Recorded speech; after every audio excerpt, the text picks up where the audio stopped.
ఉద్యమకారులు శ్రీ పోగుల రమేష్ గారు మనతో ఉన్నారు. వారిని మరిన్ని విషయాలు అడిగి తెలుసుకుందాం. ముందుగా స్వాగతం అండి, వెల్కమ్. వెంకట్ గారికి నమస్కారం. చెప్పండి, మొదటగా మీ యొక్క ప్రస్థానం, రాజకీయ ప్రస్థానం ఇక్కడ ఎలా జరిగింది?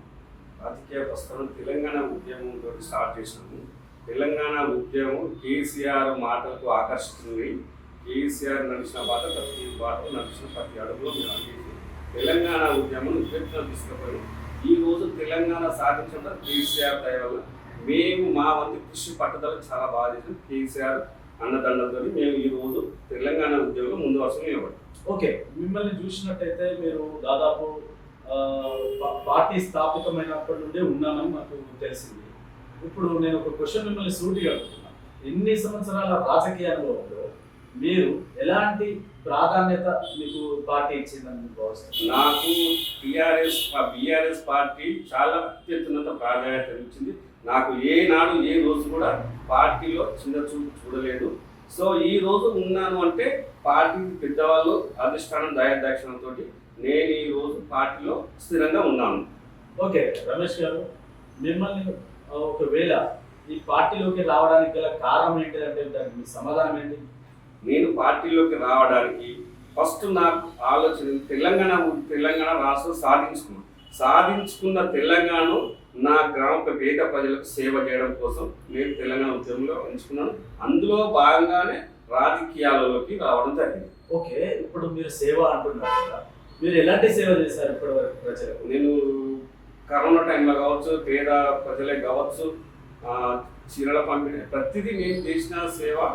చీరల పంపిణీ కావచ్చు, విద్యార్థులకి బుక్స్, నోట్ బుక్స్ కావచ్చు, బ్యాగ్ కావచ్చు, ప్రతిదీ నేను సేవ చేసినాను.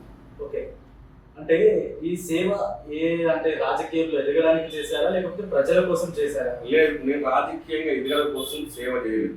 సేవ చేసింది పేద ప్రజల కోసం సేవ చేయాలన్న తపకం చేసినాను తప్ప నేను రాజకీయ కోణంలో చూడలేదు. ఓకే, సూటిగా ఒక సమాధానం చెప్పండి. మీ రాజకీయ గురువు ఎవరంటే దీనికి మీ ఇచ్చే ఆన్సర్? నాకు రాజకీయ గురువు అంటే దాస్య వినయ భాస్కర్, అరు రమేష్ గారు, తక్కలపల్లి రవీంద్ర గారు, విద్యుశ్వర గారు, వీళ్ళ స్ఫూర్తితోటి నేను రాజకీయంగా ఎదగడం కోసం ప్రయత్నం చేస్తున్నాను. రాజకీయంగా ఎందుకంటే వాళ్ళు అట్టడుగు స్థాయి నుంచి ఈ రోజు ఈ స్థాయిలో ఉన్నారు. వాళ్ళే నాకు స్ఫూర్తి. యాక్చువల్గా మీ నేపథ్యం ఏంటండి? అంటే మీ రాజకీయంలో మీరు ఇప్పటి వరకు ఎలాంటి పదవులు అవరోధించారు? కొంచెం నేను పదవులు అనుభవించిందంటే నేను ఉమ్మడి జిల్లా ఎస్ఎస్ఎల్ జిల్లా ప్రధాన కార్యదర్శిగా చేసినాను. అందులో భాగంగా నేను అప్పుడు పశువుదగ్గర యూత్ అధ్యక్షుడిగా ఉన్నప్పుడు, జిల్లా యూత్ అధ్యక్షుడు ఉన్నప్పుడు నేను యూత్ జిల్లా ప్రధాన కార్యదర్శి చేశాను. ఓకే ఓకే, మీరు అంటే ఇన్ని సంవత్సరాల మీ రాజకీయ జీవితంలో మీరు ఎప్పుడైనా నాకు ఈ పదవి కావాలని మీరు కొట్లాడారు? నేను ఏ రోజు కూడా రాజకీయ పదవుల కోసం నేను పార్టీలోకి రాలేదు, రాజకీయాలకు రాలేదు. రాజకీయ పదవి అనేది పార్టీలకు నాకు రాజకీయ పదవులు ముఖ్యంగా ప్రజలకు సేవ చేయడం, నా గ్రామ ప్రజలకు సేవ చేయడం, నా 50 ప్రజలకు సేవ చేయడం, నా వంతు సేవ కార్యక్రమాలు చేయడం, ప్రజలను ఒప్పించి వాళ్ళకు మంచి చేయడం కోసమే నేను రాజకీయాలకు వచ్చాను. ఓకే, ప్రస్తుతం మీ ముందున్న ఎజెండా ఏంటిది? నా ముందు ఎజెండా అంటే ఒకటి, నా ఊళ్ళో కానీ నా గ్రామంలో కానీ నా భీమాల 50 డివిజన్ ప్రజలకు, అమ్మలక్కలకు, వాళ్లకు నా తరఫున ఏదొకటి సేవ చేయడం కోసం. సేవ అంటే రాజకీయంగా లేదంటే వాళ్ళకు అభివృద్ధి కోసం? అవకాశాలు వస్తే రాజకీయంగానే సేవ చేయగలుగుతా, అవకాశాలు రాకపోయినా నేను సేవ చేయగలుగుతా. ఓకే, ఇప్పుడు చూసినట్టయితే ఇంకా కార్పొరేషన్ ఎలక్షన్ అయితే రాలేదు. ఒకవేళ వచ్చే అవకాశం ఈ మధ్యలో ఉందనుకుందాం, అప్పుడు మీకు టికెట్ ఏమన్నా ఆశిస్తున్నారా? టికెట్ ఆశించడం అనేది సహజం. ఎందుకంటే నేను గత టీఆర్ఎస్ పార్టీ పుట్టినప్పటి నుంచి నేను ఏ పార్టీ వలసలు వెళ్లకుండా నిత్యం ప్రజల కోసం పనిచేస్తూ సేవ చేస్తూ రాజకీయాల్లో ఉంటున్నా. సో నాకు రిజర్వేషన్ కలిసి వస్తే 100% టికెట్ కోసం ప్రయత్నం చేస్తాను. ఓకే, చూసినట్టయితే ఒకవేళ మీ టికెట్ కోసం ఇంకొకరు కూడా పోటీ పడుతున్నారా మేము వింటున్నాం. మీకు మీ పార్టీలోనే మీకు ప్రత్యర్థులు తయారవుతున్నారా? లేదు, నా పార్టీలో ప్రత్యర్థులు అనేది అసంభవం. పార్టీలో ప్రత్యర్థులు అనేది కొన్ని రాజకీయ పార్టీలు ఉంటాయి. టీఆర్ఎస్ బీఆర్ఎస్ పార్టీలు అనేది ప్రత్యర్థులు లేరు. నాకు ప్రత్యర్థులు అనేది ఈ రోజు వరకు లేరు. ప్రత్యర్థులు నాకు ఉన్నారు కూడా. ఒకవేళ టికెట్ నా మిత్రులు ఎవరు ఆశించినా హ్యాపీనే. ఎవరికి టికెట్ వచ్చినా పార్టీ అధిష్టానం ఏది చెప్తే నేను చేసిన సిద్ధం. అంతేగాని రెబల్ గా మాత్రం నిలబడాలంటారు. నేను రెబల్ గా నిలబడే అవకాశం తీసుకోను. పార్టీ యొక్క వాళ్ళు చెప్పినట్టు, పార్టీ పెద్దలు చెప్పినట్టు మీరు మీ యొక్క రాజకీయ జీవితాన్ని ఇప్పటి వరకు నడిపిస్తూ ఉన్నారు కదా. నేను ఒకటి క్వశ్చన్ అడుగుతున్నాను మిమ్మల్ని. ఈ 26 సంవత్సరాల్లో దాదాపు మన తెలంగాణ ప్రభుత్వం తెలంగాణ వచ్చిన తర్వాత 2 దఫలుగా గవర్నమెంట్ మారింది. గవర్నమెంట్లో మీ పార్టీ ఉంది. ఆ టైంలో మీరు ప్రజలకు ఏం మీ యొక్క గ్రామ ప్రజలకు కావచ్చు, మీ 50 డివిజన్ ప్రజలకు కావచ్చు, మీరు ఎలాంటి అభివృద్ధి పనులు తీసుకొచ్చారు? 10 సంవత్సరాల బీఆర్ఎస్ పార్టీ పాలనలో మేము చేసిన ప్రతిదీ అభివృద్ధి పనులలో శిక్షరులు కావచ్చు, డ్రైనేజ్ కావచ్చు, అమ్మలకలకు చీరల పంపిణీ కావచ్చు, ఈ సర్కిట్లే కావచ్చు, కళ్యాణ లక్ష్మి తెలియని వాళ్ళకు మా గ్రామంలో ఎస్టీ వాళ్ళు కొంతమంది వెనుక పడిపోయిన ఉన్న వాళ్ళకి తెలియకుండా కూడా మేము కళ్యాణ లక్ష్మి అప్లై చేయించి కళ్యాణ లక్ష్మి చెప్పి సీఎంఆర్ మా గవర్నమెంట్ ఉన్నప్పుడు ప్రతి పేదవాడి మొక్కలు చిన్నప్పుడు చూసుకుంటాం. ఇప్పుడు గవర్నమెంట్ చేయలేదు, మీకు అధికారం ఇప్పుడు ప్రజెంట్ స్టేట్లో లేదు. ఇక్కడ ఉన్న పరిస్థితులు అనుకున్నాక మీరు గెలిచే ఛాన్సెస్ ఉన్నాయా మీ యొక్క ఈ కార్పొరేషన్ ఎలక్షన్ కావచ్చు? పార్టీకి సంబంధం లేకుండా టీఆర్ఎస్ పార్టీ అనేది మాకు ఏ పార్టీ పోటీ కాదు. ఇప్పుడు మేము సింగిల్ ఉంటాం. ఎప్పుడు మేము ఏ పార్టీ పొత్తులు కాదు. మాకు ఏ పార్టీ మాకు ప్రత్యర్థి పార్టీ లేదు. మేము ఎక్కడ పెట్టినా మేము గెలవడానికి సిద్ధంగా గెలుస్తారు. ప్రజల్లో మాకు ఆధార అభిమానం మాకు ఉన్నాయి. మేము గెలవగలుగుతాం. మాకు ఏ రోజు కూడా మమ్మల్ని తిరస్కరించలేదు. కొంతమంది కొన్ని హామీలతోటి ప్రజలు డైవర్ట్ చేసి వచ్చిందే తప్ప కానీ బీఆర్ఎస్ పార్టీ అనేది నిక్కసన పార్టీ, ముక్కుసూటి పార్టీ, సూటిగా పని చేసి పెట్టే బాధ్యత పార్టీ. మీరు ఎలక్షన్లో ఏ విధంగా అంటే మీ ఎజెండా ఒకసారి తెలియజేయండి. ప్రజలకు ఏ హామీ ఇస్తున్నారు మీరు గెలవాలంటే? నేను గెలవాలంటే ప్రజలకు ఒక్కటే చెప్తున్నాను. వాళ్ళకు ప్రతిదీ వాళ్ళ కడుపులో పెట్టి చూసుకుంటాం.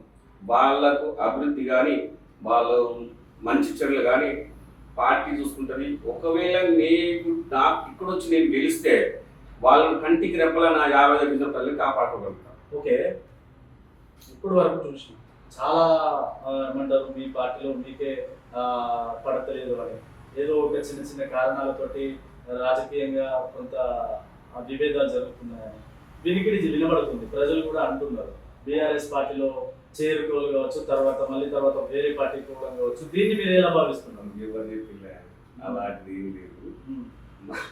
మా పార్టీలో మాకు విభేదాలు ఏం లేదు. నేను ఎక్కడ పోయినా నన్ను నా మిత్రులు, నా శ్రేయభిలాషులు నన్ను కంటికి రెప్పలా చూసుకుంటారు. నా పార్టీ మిత్రులు కానీ, నా పార్టీ లీడర్లు కానీ, కార్యకర్తలు కానీ వాళ్ళకు కడుపులో పెట్టి చూసుకుంటున్నాం. మాకు పార్టీలో విభేదాలు అనేది లేదు. ఏనాడు ఆ ప్రస్తావన రాలేదు. మేము అట్లా ఎప్పుడు పోలేదు. ఓకే, ప్రజెంట్ ఉన్న సిచ్యువేషన్లో నేను చూసిన కొన్ని ఆర్టికల్స్ కావచ్చు మీ గురించి, మీరు పెద్ద పెద్ద నాయకులతోటి, లీడర్లతోటి సన్నిహితంగా ఉంటారని విన్నాను. ఇది నిజమే అంటారా? వాస్తవం. అంటే నేను పెద్ద లీడర్లు అంటే నేను గౌరవనీయుల బోయినపల్లి వినోద్ కుమార్ సార్ కావచ్చు, పెద్ద సురేష్ రెడ్డి గారు కావచ్చు, వినయ్ భాస్కర్ గారు కావచ్చు, టెక్కలపల్లి రవీంద్ర కావచ్చు, ఇప్పుడు ప్రజెంట్ ఉన్న మా అరూరు గౌరవనీయులు మా మాజీ ఎమ్మెల్యే శాసనసభ్యులు అరూరు రమేష్ గారు కావచ్చు, వీళ్ళందరితో నాకు సత్సంబంధాలు చాలా ఉన్నాయి. ఆ సత్సంబంధాలు ఉండడం వల్ల ఈ రోజు నాకు ఓడిపోయి నా 50 డివిజన్లు డెవలప్ చేసుకునే అవకాశం కలిగింది. ఓకే, ఇప్పుడు చూసినట్టయితే మీరు ఇంత ఇన్ఫ్లుయెన్స్ ఉన్నారు కానీ ఇప్పటికి కూడా మీరు ఎలాంటి పదవి తీసుకోలేకపోయారు. దీన్ని మేము ఏ విధంగా చూడవచ్చు? నేను పదవుల కోసం పాటలాడే మనిషిని కాదు. నాకు పదవులు ముఖ్యం. నా గ్రామ ప్రజలు, నా డివిజన్ ప్రజలు సుఖ సంతోషాలుగా. ఓకే అండి, ఇప్పుడు ఒక చిన్న ప్రశ్న. మీ యొక్క డివిజన్లో ప్రధానంగా ఉన్న సమస్య ఏమున్నా అనుకుంటున్నారు? మీ వరకు ఏమొచ్చింది ఇప్పటి వరకు? మా డివిజన్లో ఉన్న సమస్య అంటే ఇప్పుడున్న పరిస్థితుల వల్ల కొన్ని చోట్ల డ్రైనేజీలు, కొన్ని చోట్ల సీసీ రోడ్లు కానీ, డ్రైనేజ్ సిస్టమ్ కానీ, కొన్ని చెట్లు కబ్జా కూడా అవుతుంది, దాన్ని బయటకు చేయడం కానీ అలాంటి సమస్యలు మా దృష్టికి వచ్చినాయి.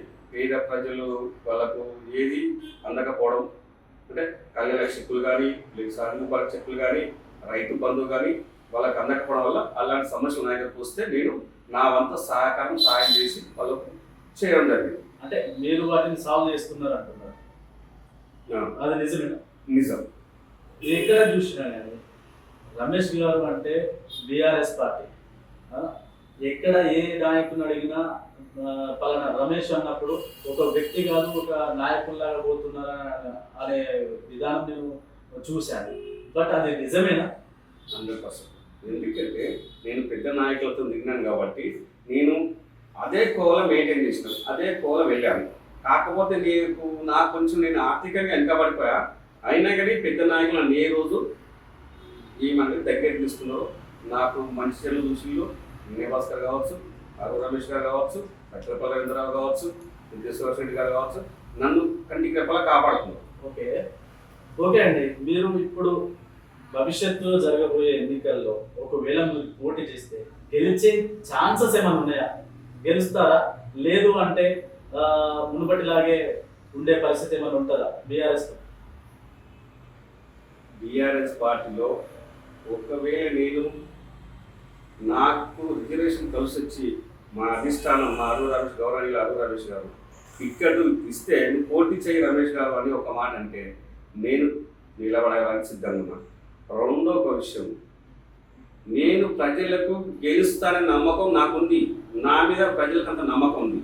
పలాని పోగుల రమేష్ గారు వచ్చి నిలబడితే మేము స్వచ్ఛందంగా ఓట్లేషన్ గెలిపించుకోవడానికి సిద్ధంగా ఉన్నాం. 50 నిధులు ముక్త కంఠంతో ఎదురు చూస్తున్నారు. ఓకే అండి, ఇప్పటి వరకు మీరు గెలిచే అవకాశం ఉందని మేము కూడా భావిస్తున్నాం. కానీ నేను నాకు ఒక తెలిసిన ఇన్ఫర్మేషన్ ప్రకారం ఇప్పుడున్న పరిస్థితుల్లో ఈ డివిజన్లో ఒక అంటే రిజర్వేషన్ అనేది చేంజ్ అవుతుందని మాకు దీనిపైన అది నేను చెప్పలేదు. ఎందుకంటే ఆ రిజర్వేషన్ మారవచ్చు, మారకపోవచ్చు. ఇప్పుడున్న పరిస్థితులతో ఐఎస్ఆర్ది కొంచెం నడుస్తుంది. అది కొన్ని ఓట్లు పోవచ్చు, కొన్ని ఎందుకంటే మాది ఇంతకుముందు గ్రామాలు ఉండే, ఇప్పుడు మాకు విలేజ్ పోయి మున్సిపాలిటీలో కలిసేసరికి మాకు కార్పొరేటర్ ఒక సింగిల్ పర్సన్.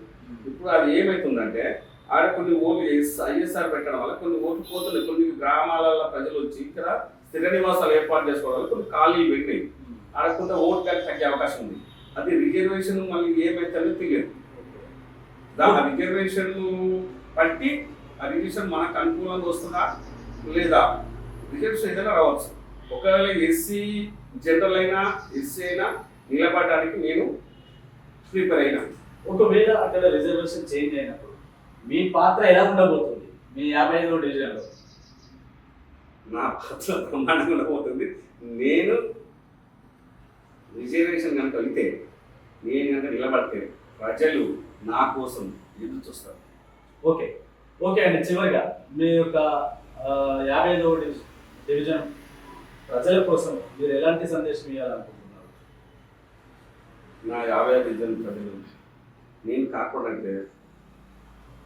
కార్పొరేటర్ని అయితే వాళ్ళందరినీ సుఖ సంతోషాలతో వాళ్ళ మొక్కలు చిరునవ్వు చూడడమే నా జీవిత లక్ష్యం. నేను ఎప్పుడూ నిరంతరం ప్రజల మధ్యలో ఉంటాను, ప్రజలతోటే ఉంటాను. నా 50 డివిజన్ నా కోనపల్లి గ్రామ ప్రజలతోటే ఉంటాను, నిత్యం వాళ్ళ దగ్గరనే మేము ఉంటాను. ఓకే, ఇది ఈరోజు ప్రత్యేక ముఖాముఖి కార్యక్రమం. తిరిగి మరొక ముఖాముఖి కార్యక్రమం మళ్ళీ వెళ్తాం. అప్పటి వరకు చూస్తూనే ఉండండి Telugu prime network. Signing off.